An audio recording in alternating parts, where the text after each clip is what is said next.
Assalamualaikum warahmatullahi wabarakatuh. Waalaikumsalam warahmatullahi wabarakatuh. Salam Semansaso, satu jiwa, satu raga untuk Indonesia. SMA Negeri 1 Soko, maju bersama, hebat semua. Kembali lagi di Siniar Semansaso, informasi, inovasi, dan motivasi. Nah, kali ini kita kedatangan perempuan-perempuan yang sangat hebat yang bisa memotivasi kita. Nah, untuk Ibu bisa dipersilakan perkenalan. Sebelumnya izinkan saya memperkenalkan diri. Assalamualaikum warahmatullahi wabarakatuh. Perkenalkan, nama saya Ririn Andriani.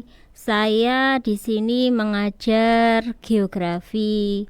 Kemudian sebelum saya mengajar di sini, sebenarnya saya lebih dulu mengajar di swasta, di satu sekolah swasta yang backgroundnya pesantren. Ketika saya mulai mengawali mengajar di SMA 1 Soko ini, ada perbedaan yang luar biasa antara anak pesantren dengan anak SMA negeri yang backgroundnya adalah umum gitu.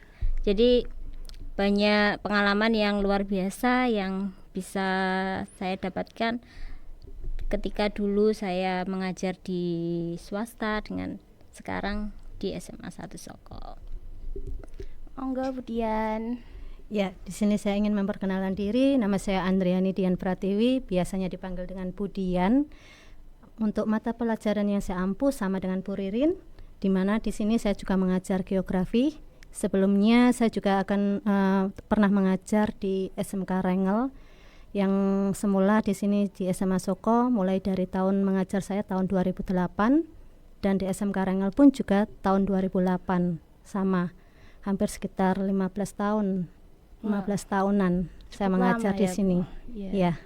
Dan sama halnya dengan Bu Ririn. Kalau Bu Ririn tadi memberikan perbedaan antara sekolah di madrasah dengan di sekolah umum. Sama halnya dengan saya di sini SMK Rengel dan juga di SMA umum. Perbedaannya pun juga sangat luar biasa. Mungkin itu yang dapat saya sampaikan. Nah, apa momen terkesan yang pernah Ibu alami saat masih sekolah atau kuliah mungkin yang masih ingat sampai sekarang? Saya dulu, oke. Momen berkesannya mungkin karena dulu perkembangan zaman itu kan luar biasa ya. Dulu dengan sekarang itu luar biasa karena gini, kalau mungkin anak zaman dulu kita kan kebanyakan menggunakan transportasi umum gitu. Kalau anak sekarang mau kemana-mana kita punya kendaraan sendiri gitu, berangkat sekolah punya kendaraan sendiri, mau pulang kapan aja kan bisa. Kalau zaman saya dulu karena menggunakan transportasi umum, jadi kita tidak bisa berangkat seenaknya, misalnya waktunya, karena dulu itu jadwal bis umum itu kan ada jadwalnya. Misalnya kalau sudah ketinggalan ya sudah, kita nggak bisa naik bis. Iya, nggak bisa naik bis. Nah, artinya nanti kita akan terlambat masuk sekolah. Dan apalagi saya dulu kan sekolahnya di salah satu sekolah yang basicnya agama. Jadi ketika misalnya kita terlambat, itu biasanya kita disuruh mengaji di depan pintu gerbang. Nah, makanya pagi itu harus sudah mulai bersiap-siap untuk berangkat, habis subuh itu sudah mulai persiapan, karena kalau nggak gitu nanti kita akan ketinggalan bis umum. Konsekuensinya nanti kita terlambat sekolah, ngaji di depan pintu gerbang. Tidak masalah ngajinya, tapi malunya itu. Kalau ngaji kan kita sudah biasa sebenarnya. Di sekolah saya dulu sebelum mengawali kegiatan pembelajaran kan 30 menit diawali dengan kegiatan mengaji. Tapi untuk anak-anak yang terlambat itu biasanya diminta untuk mengaji di depan gerbang sebagai konsekuensinya. Jadi itu sih yang menarik buat saya dulu di masa-masa sekolah, karena menggunakan transportasi umum. Atau enggak kalau misalnya pas waktu pulang sekolah gitu, tiba-tiba enggak ada transportasi umum, kita nebeng naik truk, pokoknya yang mau memberikan tumpangan itu sih yang mengesankan. Ayo Bu Dian, monggo. Kalau untuk momen berkesannya itu, kalau untuk yang di SMA itu menurut saya tidak ada. Tidak ada yang berkesan. Mungkin ya sama halnya dengan Bu Ririn. Bu Ririn tadi kan mengatakan bahwa kalau untuk zaman dulu transportasinya agak susah, beda dengan zaman sekarang. Tapi kalau untuk momen berkesannya itu saya lebih condong ke waktu kuliah. Ya. Apa itu Bu? Kalau di waktu kuliah itu saya senang dengan teman-temannya. Mereka itu bisa merangkul siapapun dan tanpa harus memandang status. Entah itu anak orang kaya, entah itu anak orang biasa, semuanya sama. Tapi kalau untuk di SMA, mereka itu hanya memandang satu kelompoknya saja, yang berdasarkan pintar, berdasarkan circle-nya ataupun juga yang lainnya. Jadi saya lebih nyaman kalau misalkan momen berkesan saya itu waktu kuliah, karena semua teman-temannya itu baik dan juga tidak membedakan. Sampai sekarang pun saya juga masih membekas untuk teman-teman kuliah saya. Mungkin itu aja. Oke. Nah, bagaimana perjuangan Ibu bisa sampai di posisi saat ini? Boleh Ibu Dian atau Bu Ririn dulu? Bu Ririn dulu aja. Untuk bisa mencapai di posisi saat ini sebenarnya mengalir saja sih. Dimulai dari tadi ya, kita ketika sekolah kan punya cita-cita ya. Memang dari awal saya dulu dari SD itu sudah cita-cita saya pengen jadi guru gitu. Konsisten ya Bu? Iya, dari SD itu pengen jadi guru. Cuma dulu guru apa itu kan belum terbayang. Awal-awal tuh saya pengennya guru SD karena mengidolakan guru saya waktu SD. Jadi pengennya guru SD. Ketika di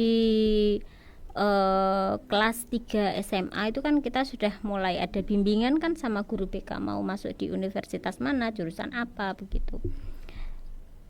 Saya sebenarnya anak IPA tapi masuk di jurusan IPS. Jadi waktu itu sebenarnya saya dibimbing sama guru BK saya, diarahkan untuk mengambil jurusan bimbingan konseling BK pada saat itu, karena pada saat itu jurusan bimbingan konseling masih jarang sekali.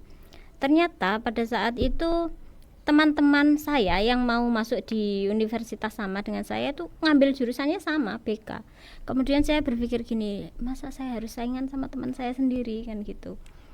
Akhirnya saya berbelok arah. Akhirnya saya ngambil karena saya basicnya memang suka dengan alam. Nah, akhirnya saya mencoba mengambil jurusan geografi, walaupun saya tidak ada background geografi sama sekali karena saya dari IPA. Nah, lucunya ketika masuk di universitas itu kan kita ada tes wawancara pada waktu itu. Saya masih ingat salah satu dosen itu bertanya kepada saya. Waktu itu saya tuh disuruh menjelaskan pas 2007 itu kan momen-momen lagi momen-momen habis adanya bencana tsunami pada waktu itu. Nah, kebetulan waktu sesi wawancara itu saya disuruh menjelaskan proses terjadinya tsunami, sementara saya anak IPA tidak pernah mendapatkan materi geografi. Delalahnya saya tuh kan sering nonton TV, baca koran kan gitu. Di berita di televisi itu kan dijelaskan proses terjadinya tsunami seperti apa. Itu saya jelaskan sesuai dengan apa yang kemarin saya lihat di televisi. Akhirnya dosen saya, kok kamu bisa menjelaskan seperti itu? Dari mana? Karena kan dilihat dari backgroundnya, kamu kan anak IPA, tidak dapat pelajaran geografi. Ya saya jawab aja, saya dapat dari sumber lain, yaitu dari televisi, baca koran. Makanya kadang saya memotivasi anak-anak bahwa sumber belajar itu kan banyak, tidak hanya satu, tidak hanya terpaku pada guru, tidak hanya terpaku buku saja. Apalagi di saat ini media online itu kan banyak sekali. Yang penting kita bisa memilah-milah mana yang bisa memberikan manfaat untuk kita. Itu sih. Diulang. Untuk pertanyaannya coba diulang tadi. Bagaimana perjuangan Ibu sehingga bisa berada di posisi saat ini? Oh, perjuangannya sangat panjang ya. Boleh diceritakan, Bu? Untuk bisa jadi seorang guru di sini itu sebelumnya saya pernah kerja di Sidoarjo. Jauh, Bu. Iya, pernah kerja di Sidoarjo. Nah, di sana saya kerja sebagai teller tapi hanya bank pengkreditan, bukan bank resmi, intinya seperti itu. Nah, itu sekitar 1 tahunan dan akhirnya karena harapan orang tua saya untuk kembali ke desa, untuk kembali ke sini Ya. dengan bekerja seadanya, saya ikut menuruti harapan orang tua saya dengan berat hati sih. Jadi semua yang diinginkan oleh orang tua saya ikuti, meskipun mulai dari awal saya kerja lagi, mulai dari tahun 2008 hingga sampai saat ini. Ceritanya sangat banyak, mungkin tidak perlu diceritakan semuanya.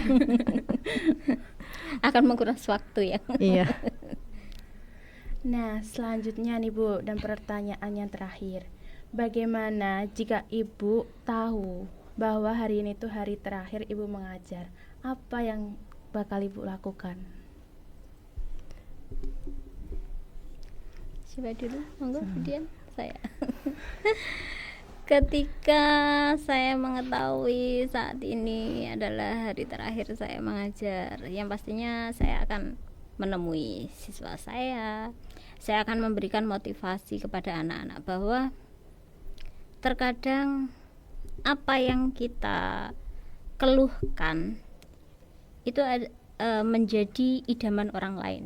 Karena saya merasakannya begini. Dulu ketika saya aktif mengajar, itu kan setiap hari ketemu siswa akan ada rasa bosan, ada rasa jenuh seperti itu. Berangkat pagi, pulang sore. Ternyata setelah kemarin saya melalui perjalanan hidup, saya harus sakit kan gitu. Ternyata hal-hal itu yang saya rindukan begitu. Begitu pula anak-anak. Kesempatan itu tidak datang 2 kali. Yang artinya kita harus memanfaatkan apapun itu kesempatannya, karena bisa jadi apa yang kita keluhkan itu yang diinginkan oleh orang lain, yang orang lain tidak bisa dapatkan. Iya, benar sih, Bu. Monggo, Bu Dian. Kalau misalkan ini kesempatan terakhir saya untuk mengajar, saya ingin bermanfaat untuk orang lain. Beneran. Saya pengen hidup saya untuk yang terakhir kali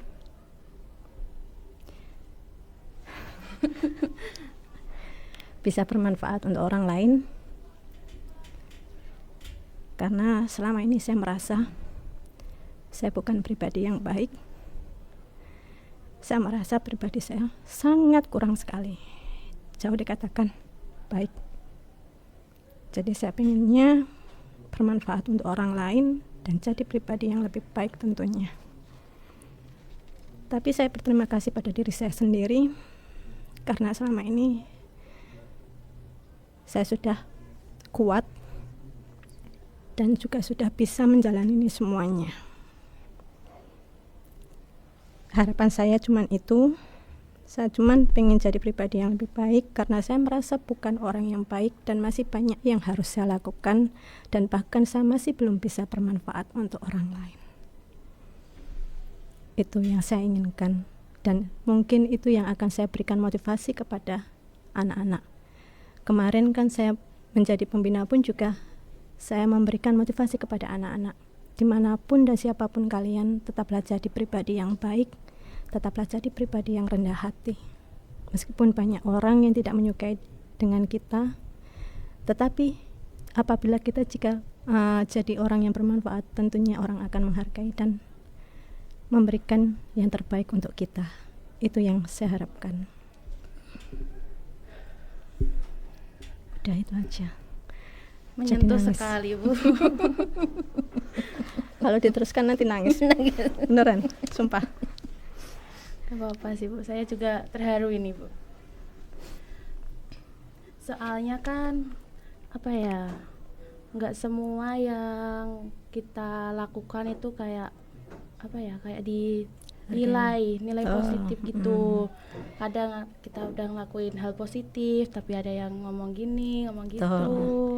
Kalau kita hanya mencari penilaian orang ataupun penilaian kita di mata manusia, tidak akan ada habisnya. Karena setiap orang yang baik pun pasti akan dicela. Apalagi orang yang salah, pasti banyak celahnya. Makanya itu daripada kita harus mencari penilaian di mata manusia, mending kita berusaha untuk memperbaiki diri, berusaha untuk mencari penilaian di mata Allah. Itu yang saya inginkan. Fokus berbuat baik. Iya. Saya pengennya seperti itu. Hanya untuk menjadi bermanfaat untuk orang lain, entah itu apapun dan siapapun. Nah, ada nggak Bu motivasi gitu yang kata-kata gitu Bu, kata-kata singkat buat anak-anak atau pelajar? Iya. Kata-kata singkat untuk anak-anak. Apa ya? Yaitu yang kemarin yang saya sampaikan waktu jadi pembina. Mungkin ini juga perlu. Jika kamu tidak bisa mengulurkan tanganmu untuk membantu orang lain, jangan gunakan lidahmu untuk merendahkan orang lain. Gitu aja. Karena saya sudah mengalaminya sendiri. Bagaimana rasanya seperti itu. Sudah Bu? Sudah. Oke, baik. Untuk mengakhiri Siniar Semansaso, kita salam Semansaso dulu ya Bu. Baik. Salam Semansaso, satu jiwa, satu raga untuk Indonesia. SMA Negeri 1 Soko, maju bersama, hebat semua. Wassalamualaikum warahmatullahi wabarakatuh. Waalaikumsalam warahmatullahi wabarakatuh.